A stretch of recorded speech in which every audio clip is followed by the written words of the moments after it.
तव कथामृतं तप्तजीवनं कविभीडितं कल्मषापहं श्रवणमङ्गलं श्रीमदाततं भुवि गृह्णन्ति ये भूरिदा जनाः। শ্রী শ্রী রামকৃষ্ণ কথামৃত। আমরা আজকে ঠাকুরের কাছে শুনতে পাচ্ছি ঈশ্বর দর্শনের লক্ষণ। ঠাকুর কথামৃতে অনেক জায়গায় বলছেন যে যার ঈশ্বর লাভ হয় তার কি কি লক্ষণ হয়, যেমন ভক্তের কি কি লক্ষণ আমরা শুনছিলাম। বলছেন যে ঈশ্বর লাভ করেছে তার লক্ষণ আছে, সে হয়ে যায় বালকবৎ, উন্মাদবৎ, জড়বৎ, পিশাচবৎ। ঠাকুর বলছেন যে যার ঈশ্বর লাভ হয়ে যায় তার একেবারে বালকের স্বভাব হয়ে যায়, যেন 5 বছরের বালকের মতো। সে যেমন তার খেয়ালি, তার আচরণটাই শিশু যেমন কোনো কিছু নিয়ে ভাবে না, ঠিক একেবারে সেই 5 বছরের বাচ্চা ছেলের মতো তার স্বভাব হয়ে যায়, তার আচরণ হয়ে যায়। এবং যার ঈশ্বর লাভ হচ্ছে যে বালকবৎ, বালকবৎ কেন বলছেন? কারণ বলছেন যে এই যে 4টে ভাগ শুনলাম তার মধ্যে বালকবৎ কেন বলছেন? কারণ ওই 5 বছরের বালকের স্বভাব হয়ে যাচ্ছে। ঠাকুর বলছেন ত্রিগুণাতীত, মানে সত্য রজ তম কোনো গুণেরই বশ নয়। দেখুন তমগুণ, তমগুণের একটা লক্ষণ হচ্ছে ক্রোধ, রাগ থাকবে। তো যার বালক হয়, শিশু যারা, তারা কিন্তু এক্ষুনি ঝগড়া করছে, আবার তারপরই দেখা যাচ্ছে কিছুক্ষণ পরেই সব গলা জড়িয়ে কি ভাব। এটা কিন্তু বড়দের ক্ষেত্রে সাধারণত হয় না। সেই ঝগড়া মানে বহুদিন ধরে তার জেদ চলে, মাঝে মাঝে একেবারে এমন হলো যে সম্পর্কই ছেদ হয়ে গেল। কিন্তু ওই বালকদের হচ্ছে যে তমগুণ, মানে ক্রোধটা নেই, তারা এখনই ঝগড়া করছে, আবার এখনই ভাব করে নিচ্ছে। আবার দেখুন সত্য রজতম, রজগুণ, রজগুণ তার একটা লক্ষণ হচ্ছে একটু বৈষয়িক হবে। কোথায় বিষয় আশয় টাকা পয়সা কোনো দিকে কোনো নজরই নেই। একটা বাচ্চা ছেলে নতুন কাপড় পরে আছে, এখনই হয়তো কাপড়টা তার খুলে দিল, তার কোনো মায়া নেই, নতুন কাপড় পুরোনো কাপড়, এই হচ্ছে কিন্তু বালকের স্বভাব।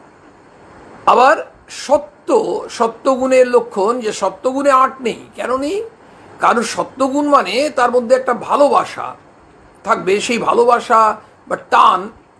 দেখুন অনেক সময় হয় ঠাকুর বলছেন যে হয়তো কোনো ছোট ছেলে, সে একটা জায়গায় তার অনেক বন্ধু আছে, তার একসঙ্গে খেলে সব, আবার তার বাবা মা হয়তো অন্য কোথাও, যা হয় বাবার হয়তো চাকরির বদলি হয়েছে, ট্রান্সফার হয়েছে, বাবা মা চলে যাচ্ছেন, ছেলেও তো যাবে সঙ্গে স্বাভাবিকভাবে, ছোট ছেলে।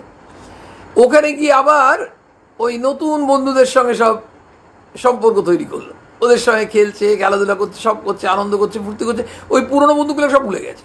মানে ওই যে ভালোবাসা বা টান বা মোহ সেটা নেই। এই সত্য রজ তম 3 গুণের অতীত, কোনো গুণেরই বশ নয়। সেই জন্য যার ঈশ্বর দর্শন হয় তার স্বভাবটা হয়ে যায় একেবারে ঈশ্বর, মানে ঈশ্বর বলা হয় ঈশ্বরের স্বভাব হচ্ছে বালক স্বভাব। তাহলে যার ঈশ্বর লাভ হয় তার ওই স্বভাবটা চলে আসে, মানে তার নিজের স্বভাবটাও ওই বালকের মতো হয়ে যায়, যে ঠাকুর বলছে 5 বছরের বালকের মতো। উন্মাদবৎ, একেবারে পাগলের মতো। ঠাকুরের তো হয়েছিল, ঠাকুর কখনো ওই মাকে ডাকছেন, কখনো হাসছেন, কখনো কাঁদছেন, এই বগলে কাপড়ের ঠিক নেই। ওই ঠাকুরই বলছেন যে উন্মাদবৎ মানে সে পাগলের মতো হয়ে যাচ্ছে। কেমন? কখনো হয়তো এত ভালো ড্রেস পরে আছে, সাজগুজ করে আছে, আবার কখনো হয়তো উলঙ্গ হয়ে চলে আছে, মানে তার কোনো ঠিক নেই। এই হচ্ছে পাগলের মতো। তো ঠাকুরকেও অনেকে সে বলতে, ইভেন ঠাকুরের মানে শ্রী শ্রী মায়ের মা অর্থাৎ ঠাকুরের শাশুড়ি মা হচ্ছেন আমরা জানি। তো তাকে সবাই বলেছেন কি করলে, শারুর জন্য একটা পাগলা জামাই নিয়ে এলে। তো তিনি এই পাগল এই সুখ্যাতি অর্জন করেছিলেন, কারণ তাকে তো কেউ চিনতে পারছে না যে তিনি কি ধরনের পাগল। শিবনাথ শাস্ত্রী বলেছিলেন তো যে পরমহংসদেব এই পাগলের মতো। তখন ঠাকুরও বলেছিলেন তোমরা যদি এই বিষয় সম্পত্তি নিয়ে স্বাভাবিক থাকতে পারো, মানে পাগল না হও, তাহলে আমি চৈতন্যকে নিয়ে কিভাবে অচৈতন্য হয়ে যাব। মানে ঘটনা ঠাকুর এর জীবনটা দেখলেই বোঝা যায় যে উন্মাদ বধ বলতে কি, জড়বধ, পিশাচবধ বলছেন। অর্থাৎ সূচি এবং অসুচি দুই সমান, তো পিশাচবধ। এগুলো হচ্ছে বিভিন্ন লক্ষণ। কার লক্ষণ? ঈশ্বর লাভ যে করেছে তার লক্ষণ। ধরুন, যার ঈশ্বর লাভ হবে তাকে বাইরে থেকে কি করে বোঝা যাবে? কোনো মাপকাঠি বা ইন্ডিকেটর থাকতে হবে। তো কিভাবে টেস্ট করা যায়? তো কিছু কিছু ইন্ডিকেশন আছে, তার মধ্যে একটা ইন্ডিকেশন, যিনি ঈশ্বর লাভ করবেন তিনি একেবারে এই 5 বছরের বালকের মতো তার স্বভাব হয়ে যাবে। কারণ ঈশ্বরের স্বভাব বলা হয় যে একেবারে বালকের মতো। তাহলে যার ঈশ্বর লাভ হয়েছে তার ওই স্বভাব তার মধ্যে চলে আসে। তারপর বলছেন, আর তার ঠিক বোধ হয় আমি যন্ত্র আর তিনি যন্ত্র। আর যার ঈশ্বর লাভ হবে তার মধ্যে একটা ঠিক ঠিক ফিলিং আসে। মানে আমরা দেখুন, সাধারণভাবে আমরা অনেকেই বলি, এই ঠাকুরের কথা শুনতে শুনতে আমরা এটা বলি যে তিনি যন্ত্রী, আমি তো যন্ত্র, তিনি কর্তা, আমি অকর্তা, এই যে তিনি প্রভু, আমি তাঁর দাস। এই যে আমরা বলি, এই বলাটা আর সঠিকভাবে অনুভব করাটা, এর মধ্যে আকাশ পাতাল তফাৎ।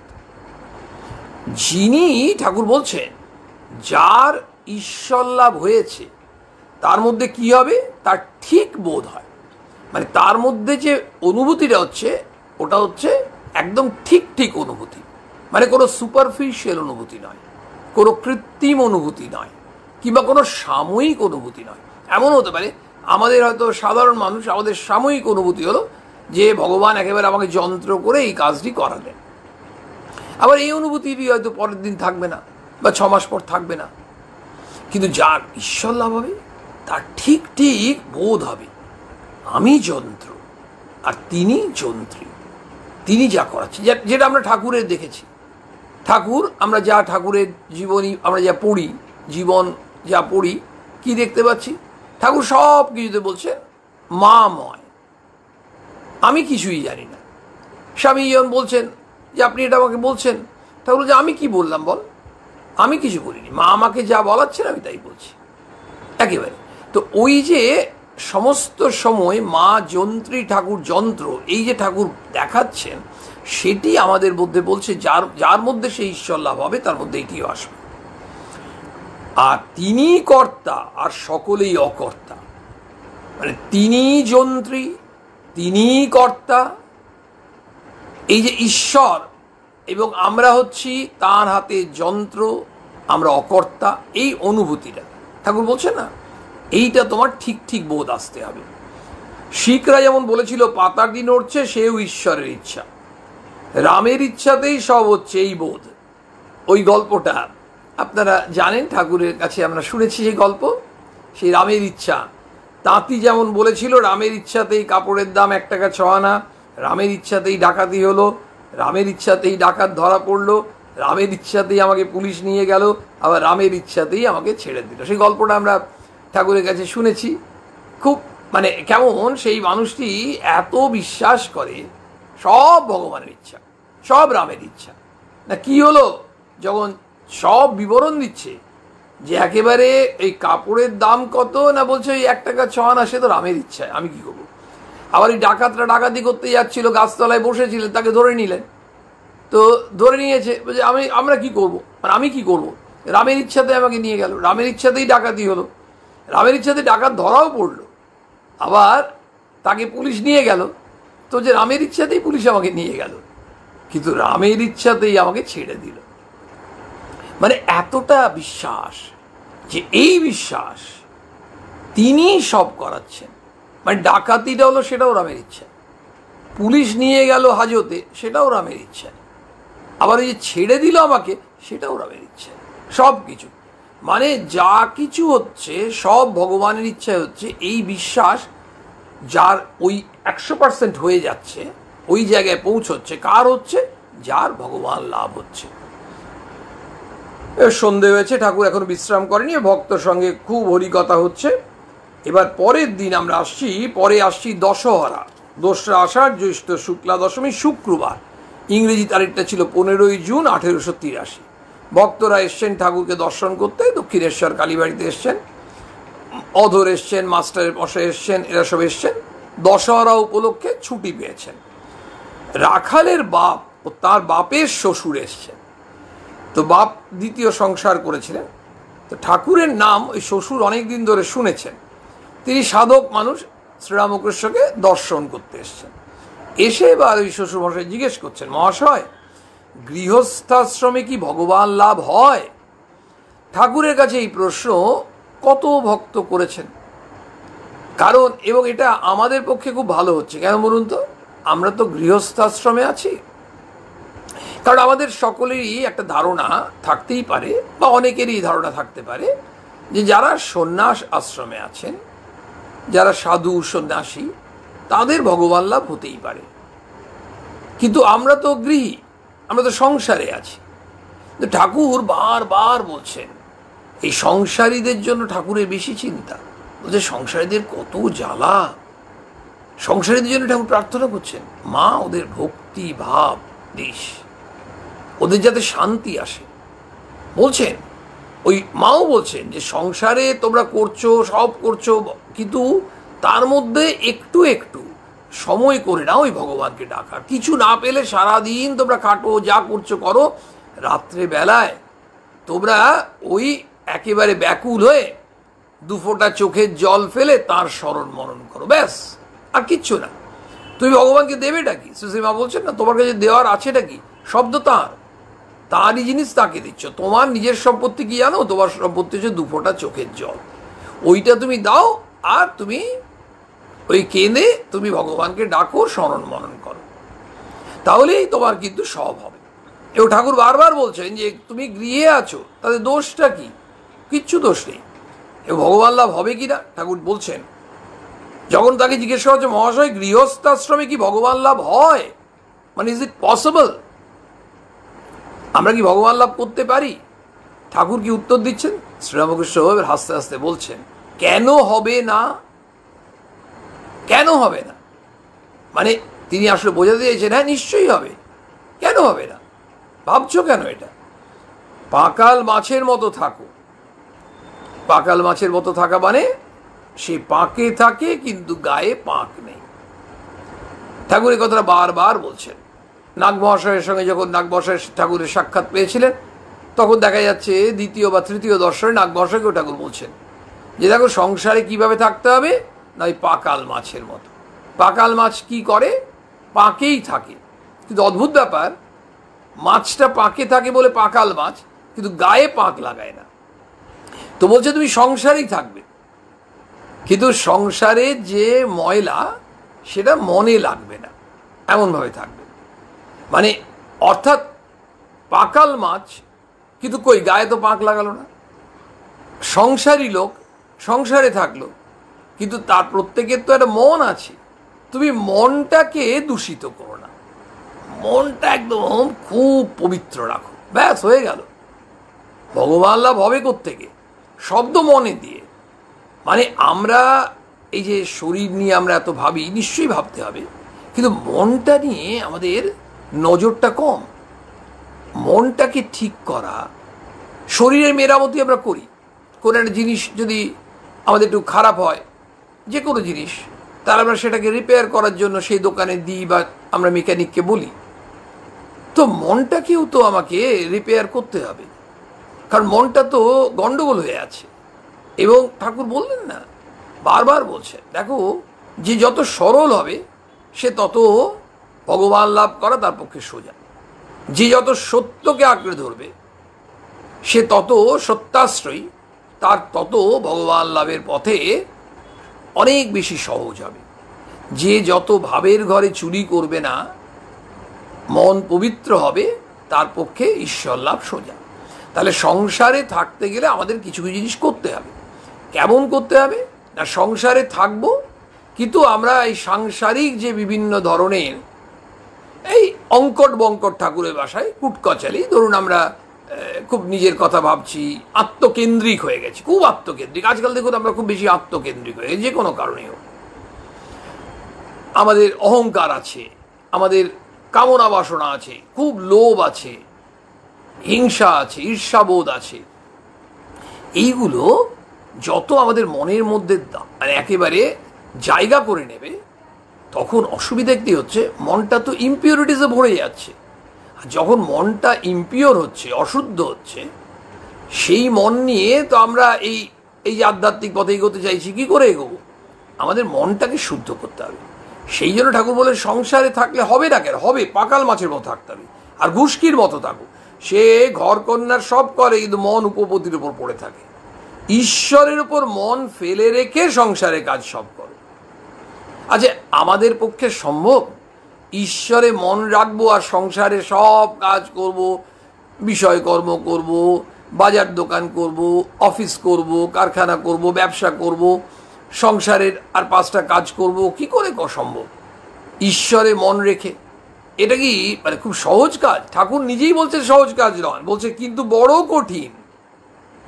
ঠাকুর নিজেই বলছেন পরপর দুটো কথা। একটা বললেন সংসারীদের কি করতে হবে, ঈশ্বরের উপর মন ফেলে রেখে সংসারে কাজ সব করো, কিন্তু বড় কঠিন। তাহলে কঠিন হলে ঠাকুর আমাদের বলছেন কেন? আমাদের মঙ্গলের জন্য বলছেন। মানে ঈশ্বরে মন ফেলে রেখে সংসার করলে কি লাভ হবে ঠাকুর বলেছেন, কথামৃতে আমরা শুনেছি। কি শুনেছি? যদি তুমি ঈশ্বরে মন রেখে সংসার করো, ঈশ্বরে ভক্তি লাভ করে যদি সংসার করো, ওই ভক্তিরূপ তেল মেখে যদি তুমি সংসার করো, তাহলে কি হবে না, বিপদ আসবে, শোক আসবে, দুঃখ আসবে, বাধা আসবে, কিন্তু এসবে তুমি অধৈর্য হবে না। আমরা যে সবসময় ছটফট করি একটু কিছু বিপদ হলেই, আমাদের কি মনোকষ্টে ভুগি। কোনো একটু অসুবিধা হলেই, একটু রোগ অসুখ হলো, আমরা কেমন বিমর্ষ হয়ে পড়ি, চিন্তাগ্রস্ত হয়ে পড়ি। কিন্তু বলছি যদি তুমি ঈশ্বরে ভক্তি রেখে সংসার করো, তাহলে এগুলো আসবে, কিন্তু তোমার ওপর অত প্রভাব ফেলতে পারবে না, এফেক্ট করতে পারবে না। মানে এমন নয়, অর্থাৎ কিছুটা গার্ড দেবে। এই যে গার্ড দেবে, তাহলে আমরা খুব স্বাভাবিকভাবে বুঝতে পারলাম যে এটা কিন্তু কি, কিন্তু এটা খুব কঠিন ঠাকুর বলছেন, কারণ আমাদের ওই মনটা হয় না। সেই জন্য ঠাকুর বিভিন্ন উপায় বললেন। কি বললেন না, সব সময় ঈশ্বরের নাম গুণগান করো, মাঝে মাঝে নির্জন বাস করো, সাধু সঙ্গের কথা বললেন, ঈশ্বরের ভক্ত এদের সঙ্গে মাঝে মাঝে থাকতে বললেন। এই যে বিভিন্ন রকম ঠাকুর আমাদের নির্দেশ দিচ্ছেন, সেগুলো যদি আমরা একটু একটু করে পালন করি, তাহলে কি হবে আমাদের? ঠাকুর এই কথাটি যেটা বলছেন যে সংসারে থাকবো অথচ ঈশ্বরের উপর মন ফেলে রেখে, তাহলে বেশ, যেটা খুব কঠিন হচ্ছিল সেটা হয়তো অত কঠিন হবে না। আমি ব্রহ্মজ্ঞানীদের বলেছিলাম, যে ঘরে আচার তেঁতুল আর জলের জ্বালা, সেই ঘরেই বিকারের রোগী। আচ্ছা, কি হয়, কেমন করে রোগ সারবে? যে বিকারের রোগী, সেই ঘরেই যদি তাকে আচার তেঁতুল, তাহলে তার তো মন যাবেই, তো তাহলে তার রোগটা সারবে কি করে? আচার তেঁতুল মনে করলেই মুখে জল সরে। পুরুষের পক্ষে স্ত্রীলোক আচার তেঁতুলের মতো, আর বিষয় তৃষ্ণা সর্বদাই লেগে আছে। মানে যেটা ঠাকুর বারবার ওই কাম কাঞ্চনে আসক্তিটা কমাতে বলছেন, তো বিষয় তৃষ্ণা মানুষের তো লেগেই আছে, ওটা হচ্ছে জলের জ্বালা। এ তৃষ্ণার শেষ নেই, এর শেষ নেই, কিন্তু মানে আমাদের আছে, আর একটু চাই, এবার ঠিক আছে খুশি না, আরেকটু চাই, এই আরো চাই আরো চাই আরো চাই, এইটা আমাদেরকে পাগল করে দিচ্ছে। কারণ কোথাও এন্ড নেই, দেখুন কোথাও যে শেষ হচ্ছে তা নেই, চলতেই থাকছে চলতেই থাকছে, অর্থাৎ লিমিটলেস। তাহলে কি limit? Sky is the limit. আমরা এটা কথা বলি ইংরেজিতে, স্কাই ইজ দ্য লিমিট, আমাদের তাই হয়েছে। বলছেন বিকারের রোগী বলে এক জ্বালা জল খাবো, বড় কঠিন। সংসারে নানা গোল, এদিকে যাবি কোস্তা ফেলে মারবো, ওদিকে যাবি ঝাঁটা ফেলে মারবো, এদিকে যাবি জুতো ফেলে মারবো, আর নির্জন না হলে ভগবান চিন্তা হয় না। সেই জন্য ঠাকুর বারবার বলছেন মাঝে মাঝে নির্জন বাস করতে হয়। আসলে ভগবান চিন্তা করতে গেলে মনটাকে তো ফোকাস করতে হবে। এই মনটাকে ওই জায়গায় একাগ্র করার জন্য আমরা স্বাভাবিকভাবেই ঈশ্বর চিন্তা করব। কোন চিন্তা ফেলে দিয়ে? যে চিন্তাগুলো আমাদের সব সময় আষ্টে পৃষ্ঠে বেঁধে রেখেছে, বিষয় সম্পত্তি, পারিবারিক, আমাদের অফিসের কাজ, অন্যান্য কাজকর্ম, এই যে জায়গাগুলো, কিংবা অন্য কারোর নিন্দা করা, চর্চা করা, এই সব বিষয় নিয়ে আমরা যেটা নিজেকে একেবারে সদা ব্যস্ত রাখি, সেটা ছেড়ে দিয়ে আমরা ঈশ্বর চিন্তা করব। আমরা তো যে পরিবেশে আছি, মনটা তো ওইভাবে আমাদের এমন টিউনিং হয়ে গেছে, সেই গানের টিউনিংয়ের মতো এমন একটা সারেগামা আমাদের এখানে হয়ে গেছে যে আমরা ওর থেকে বেরোতে পারছি না। তো বেরোনোর জন্য কি করতে হবে? একটা ছেলে পড়াশোনায় মন বসছে না, কেন মন বসছে না? না বাড়িতে হয়তো বিয়ে পৈতে হচ্ছে, অনুষ্ঠান হচ্ছে, সেখানে ছেলেকে যদি বলা হয় তুই পড়তে বস, কী করে মন বসবে? তো তারও তো আনন্দ করতে ইচ্ছে করবে। আত্মীয় স্বজন এসছে, হয়তো তার পরের দিনই বিয়ে, বিয়ের আগের দিন সব আত্মীয় স্বজন অনেকেই চলে আসেন। তখন ছেলেটির যদি পড়তেই হয়, তখন ছেলেটির মা বাবা কী করেন? হয়তো পাশে অনেক জায়গায় যেমন কোয়ার্টার্স আছে বা ফ্ল্যাট আছে, হয়তো কোনো প্রতিবেশীকে অনুরোধ করলেন যে আপনার ফ্ল্যাটে বা আপনার কোয়ার্টার্সে যদি একটু একদিন দুদিন থাকতে দেন ছেলেটাকে, তাহলে ছেলেটা একটু পড়তে পারে। হ্যাঁ নিশ্চয়ই নিশ্চয়ই। কেন? বলে ছেলেটি তাহলে একটু এই যে গোল হচ্ছে, সে গোল থেকে বাইরে গেল, তারপরে ও একটু নির্জনে গেল। যেই নির্জনে গেল, ওর পড়াশোনায় মনটা আসতে পারে। যদিও মনটা এখানে পড়ে আছে, মামাতো ভাই এসছে, পিস্তুতো বোন এসছে, সব আছে, এদের সাথে খেলতে হবে, কিন্তু তাহলেও ওইখানে যেহেতু মাইকের আওয়াজ আসছে না, অন্যান্য আওয়াজ আসছে না, ঘরটা বন্ধ করে কিছুটা পড়ায় মন বসবে। কিন্তু এখানে একদম বসবে না। ঠিক একইভাবে আমরা যদি ঈশ্বর চিন্তা করতে চাই, আমাদের নিজেদেরকে নির্জন বাসে নিয়ে যেতে হবে। নির্জন বাস মানে আমাদের কোথাও সেই গুহায় যাওয়ার দরকার নেই। কোথায় গুহায় যাব, কোথায় জঙ্গলে যাব? থাকতেই পারবো না। সংসার ছেড়ে কোথাও ঠাকুর যেতেও বলেননি। একটু নিজেকেই নির্জন করে নিতে হবে। আমরা যখন কোনো মন্দিরে গিয়েও যদি আধ ঘন্টা বসি, তো ওখানে দেখবেন আমাদের ওই পরিবেশটার একটা অন্য মূল্য আছে, মাহাত্ম্য আছে। সেই জন্য আমরা এই যেখানেই যাই, মানে আমাদের রামকৃষ্ণ মঠ মিশনের কেন্দ্রেই যাই, অথবা কোনো মন্দিরেই যাই, শিব মন্দির, কালী মন্দির, দুর্গা মন্দির, যেখানেই যাই, আমাদের একটু মনে হয় মনটা ওখানে তখন ভগবান চিন্তা করতে একটু সুবিধা হয়। সেই জন্য ঠাকুর বলছেন যে কি হবে না, ওই সংসারে তো এদিকে ওদিকে সব গোল, বলছে আর নির্জন না হলে ভগবান চিন্তা হয় না। সোনা গলিয়ে গয়না গড়বো, তা যদি গলাবার সময় 5 বার ডাকে, তাহলে সোনা গলানো কেমন করে হয়? মানে ব্যাপারটা হচ্ছে নির্জন বাস হলে কী হবে? তা ডাকবে না তো কেউ, কেউ তো আর ডিস্টার্ব করছে না। আর পরিবারের মধ্যে থাকলে, ও বিয়েটা নিয়ে এসছো, ওর দোকানে তেলটা পাওয়ার দরকার ছিল, হ্যাঁ যাচ্ছি, এই তেলটা এনে নিয়ে আসা হলো, তারপর ওই লন্ড্রির জিনিসগুলো দিয়ে আসতে হবে। এই যে কেউ না কেউ ডাকছে, অথবা কেউ একজন বাড়ি বাইরে থেকে এসে বললো আপনার সাথে দেখা করতে এসছি, এগুলো কিন্তু অন্য কোথাও থাকলে, কিন্তু তা বলে সংসার থেকে পালিয়ে নির্জন অবস্থা করে সেটাও হয় না। কিন্তু ওই মাঝে মাঝে নির্জনে যেতে হবে। ঠাকুর তো বলেননি, ঠাকুর এত প্র্যাকটিক্যাল কথা আমাদের বলেছেন যে আমাদের পক্ষে শোনা কিন্তু খুব কঠিন ব্যাপার নয়। আমরা শুনতে চাইছি না অন্য ব্যাপার, কিন্তু আমি ব্যাকুল হয়ে চাই ঠাকুর আমাদেরকে কৃপা করে সেই সুযোগ দিচ্ছেন, শক্তিও দেবেন। কিন্তু আমাদের তো সে চাইতে হবে, সেই আকুতিটা আসতে হবে। তো ঠাকুর বলছেন না, তুমি 1 পা এগিয়ে যাও, ভগবান তোমার দিকে 10 পা এগিয়ে আসবে। মুশকিল, আমাদের ওই 1 পাই এগোচ্ছে না। যদি এগোয়, তাহলে ঠাকুর বলে দিচ্ছেন ভগবান তোমার দিকে 10 পা এগোবে। মানে আমাদের চেষ্টা করতে হবে। ঠাকুর, মা, স্বামীজি, ঠাকুরের অন্যান্য সন্ন্যাসী পার্শ্বদ সবাই যার কথা শুনছি, আমরা একটাই কথা শুনছি, খাটতে হবে, চেষ্টা করতে হবে, আন্তরিকতা চাই, নিষ্ঠা চাই, ব্যাকুলতা চাই। এই জিনিসটা বারবার বলছেন, ঠেলে ঠেলে। ছেলে মেয়েকে মা বাবারা বারবার বলে তোকে পড়তে হবে, খাটতে হবে, চেষ্টা কর, দেখি তুই কেমন করে না পাস, চেষ্টা কর, তারপর তুই নাও পাস আমি মেনে নেব, কিন্তু চেষ্টাটা তোকে করতে হবে। তোকে যা লাগবে, বই লাগবে, কোচিং লাগবে, গাইডেন্স লাগবে, সব আমরা না খেয়েও আমরা তোর ব্যবস্থা করব, কিন্তু চেষ্টা কর। এই চেষ্টা তো বলছেন যে ওখানে যেমন হয় শ্যাকরা, তখন বারবার ডাকে দেয়, শ্যাকরা সোনা গলাবে থেকে চাল কাটছো, একলা বসে কাটতে হয়, একবার চাল হাতে করে তুলে দেখতে হয় কেমন সাফ হলো। কাটতে কাটতে যদি 5 বার ডাকবে, ভালো কাড়া কেমন করে হবে? কিচ্ছু হবে না। তখন ভক্ত বলছেন তাহলে মহাশয় কোন উপায় কি? তখন শ্রীরামকৃষ্ণ বলছেন আছে আছে, মানে আমাদের নিরাশ করছেন না, হতাশ করছেন, আছে, উপায় আছে। ঠাকুর মানে কি? Positive positive. আমরা পারি না পজিটিভ কথা বলতে। ঠাকুর মশাই আমাদের সব সময় পজিটিভ কথা বলছে। আরে যে একজন যদি খুব মানে ধরা যায় যে দুর্বল ছেলে, একটি দুর্বল ছেলে তাকে যদি বলা হয় তুই পারবি তুই পারবি তুই পারবি, ওর কানের কাছে যদি 50 বার এই কথা বলা হয়, দুর্বল ছেলেটি আর দুর্বল থাকে না, আস্তে আস্তে পারে। সে কিন্তু সাইকেল চালানোই হোক, আর সাঁতার কাটাই হোক, মাঠে দৌড়নোই হোক, মাছ ধরাই হোক, পড়াশোনা করাই হোক, ব্যবসা করাই হোক, সব পত্র তাকে বলতে হবে পারবি পারবি পারবি। ঠিক ঠাকুর জিজ্ঞেস করা হচ্ছে তাহলে উপায় কি? ঠাকুর বলছে আছে। এর উপায়টা কি? যদি তীব্র বৈরাগ্য হয় তাহলে হয়। তার মানে এই বৈরাগ্য, এই যে আমরা অনুরাগ, ঈশ্বরের প্রতি অনুরাগ, সংসারে যত বিরাগ আসে তত ঈশ্বরে অনুরাগ আসে।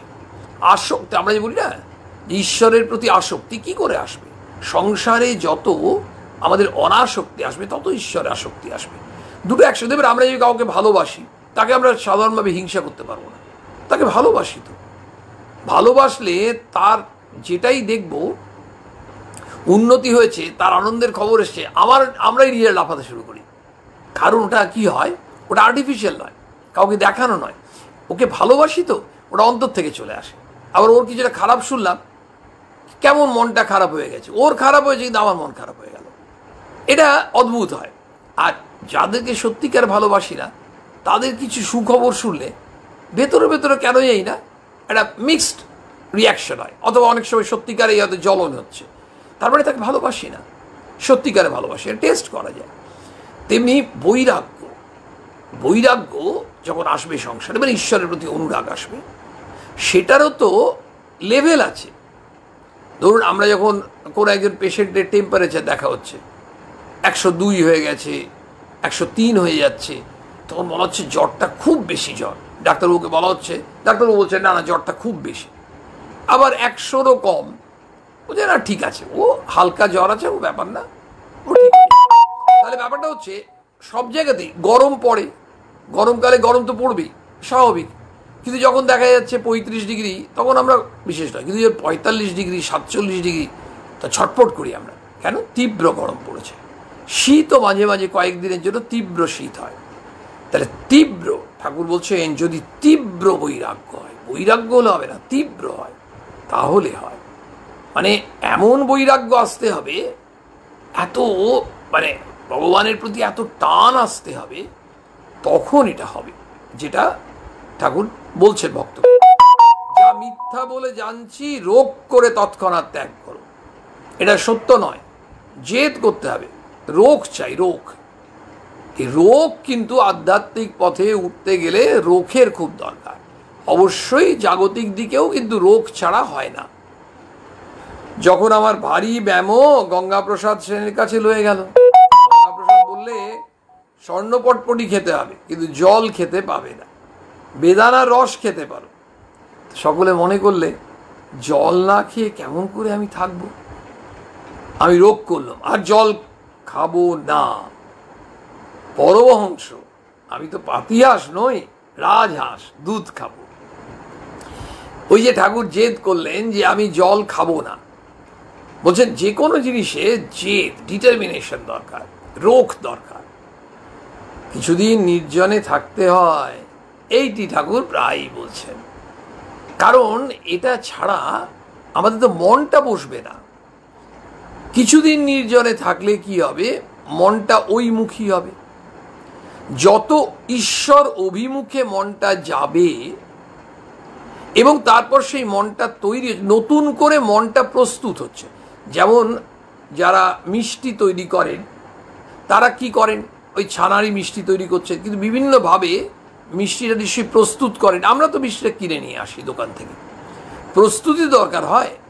তো ওই যে প্রস্তুতি, তেমনি মনটাকে প্রস্তুত করতে হবে।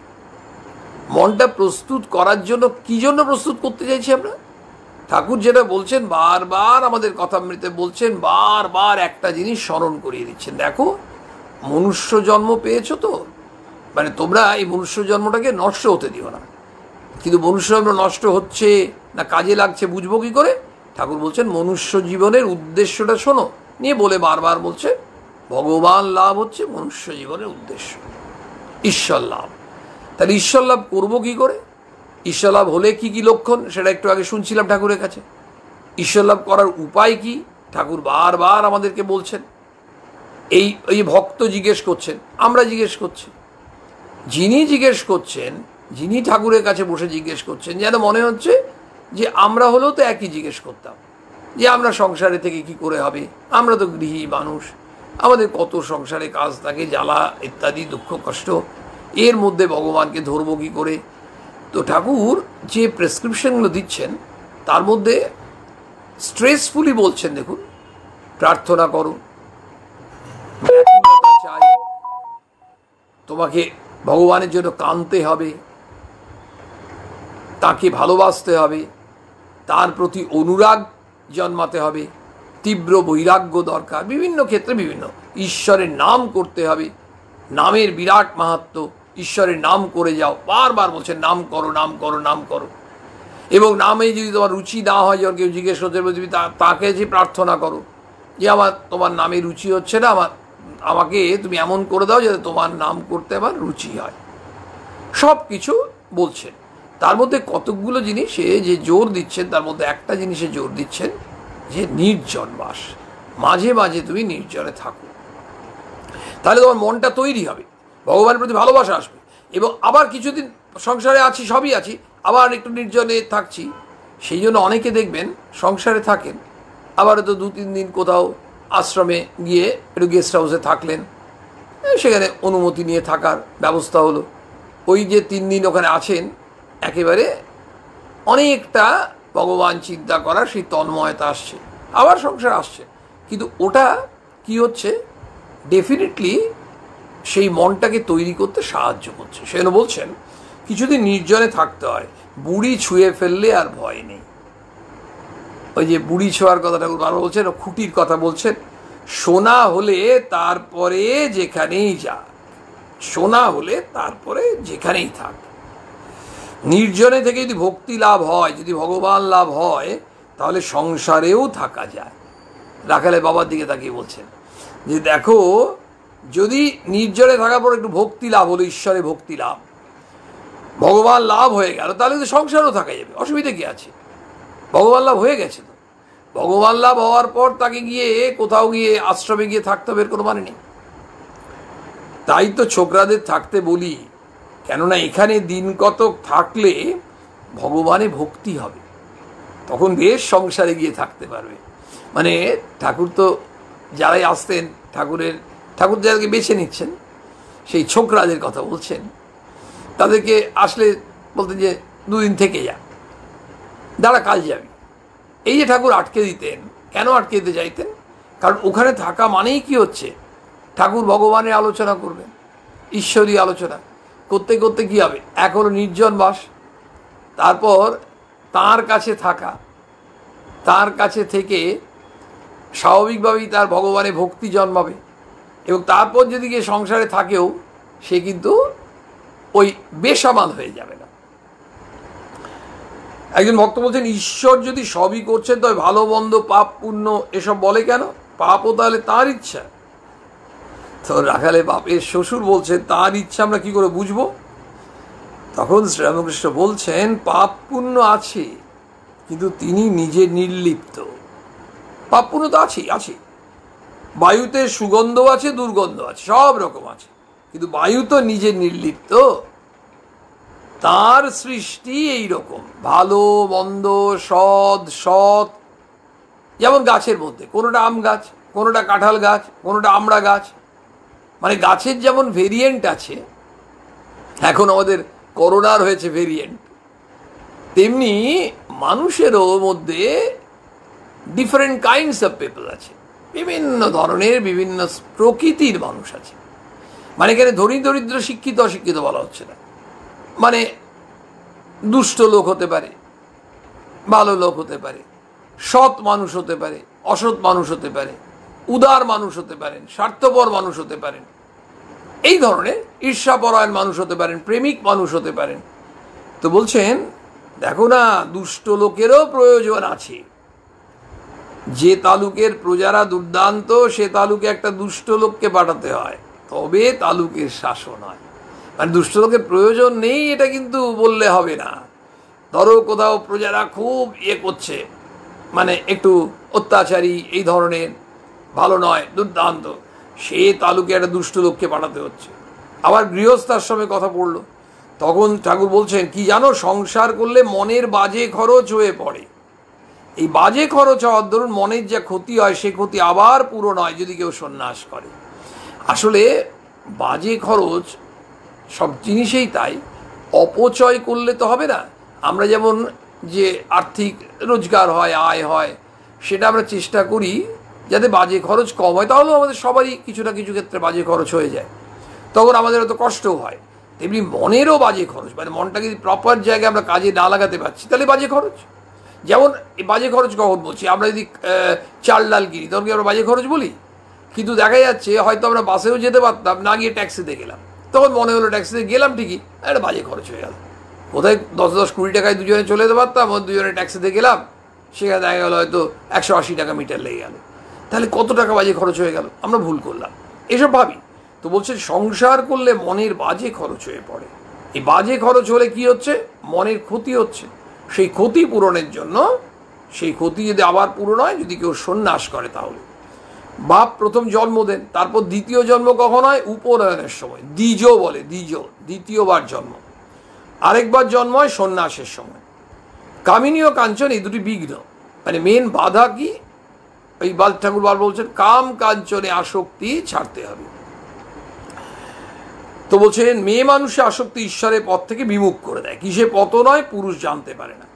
যখন কেল্লায় যাচ্ছি একটুও বুঝতে পারিনি যে গড়ানে রাস্তা দিয়ে যাচ্ছি, কেল্লার ভেতর গাড়ি পৌঁছলে দেখতে পেলাম কত নিচে এসেছি। পুরুষদের বুঝতে দেয় না।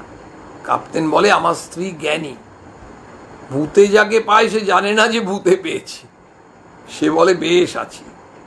সংসারে শুধু যে কামের ভয় তা নয়, ঠাকুর বারবার বলছেন সংসার মানে শুধু ভয়টা কাম তা নয়, কিন্তু ক্রোধও আছে, আবার ক্রোধ আছে। কামনার পথে কাটা পড়লেই ক্রোধ। এই তো কাম, ক্রোধ, লোভ, মোহ, মদ, মাৎসর্য, এই যে ষড়রিপুর কথা, সেই জন্যই আমরা সে প্রার্থনা করি রূপং দেহি, জয়ং দেহি, যশো দেহি, দিশো জয়ী। আমাদের ভেতরেই তো এই শত্রু, শত্রুকে নাশ করো।